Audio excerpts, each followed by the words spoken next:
Nous le disions dans les titres, ils ont payé des sommes exorbitantes pour figurer dans un annuaire professionnel. Des dizaines de commerçants de la région victimes d'une escroquerie. Ils ont été démarchés par une société alors qu'ils n'avaient rien demandé. Ils ont signé un contrat, parfois sous la pression, et ont même avancé de l'argent.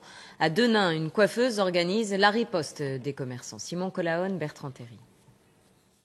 La gérante de ce salon de coiffure nous montre les contrats qui lui ont été proposés il y a quelques mois. Des offres soi-disant alléchantes pour que son enseigne apparaisse sur Internet.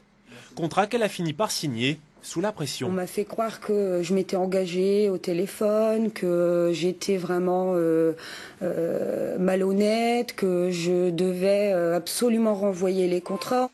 La société reviendra à la charge quelques mois plus tard, de manière plus agressive encore, pour réclamer des sommes atteignant plusieurs milliers d'euros. La commerçante ne cède pas et décide de saisir la justice. Mais d'autres comme elle n'ont pas eu le même réflexe. Monsieur Boulanger, bonjour. Alors des organismes comme la Chambre de commerce prennent les devants. Régulièrement, ce conseiller rencontre les commerçants du Valenciennois pour les alerter sur ces pratiques douteuses, des escrocs qui font preuve de beaucoup d'originalité.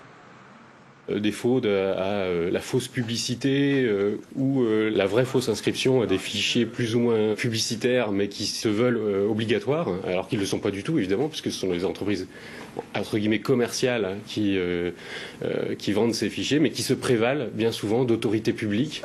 À Denain, la coiffeuse a décidé de fédérer d'autres victimes comme elle. Les cas se comptent par dizaines. Géraldine Petit espère monter une action collective. Les escrocs sont un petit peu tous les mêmes. Donc au final, on a tous la même histoire, tous le même souci. Et bon, je pense qu'au final, même si c'est pas la même entreprise, on aura quand même gain de cause. Mais dans ce genre d'affaires, les victimes retrouvent difficilement leur argent. Bien souvent, les sociétés escrocs disparaissent dans la nature.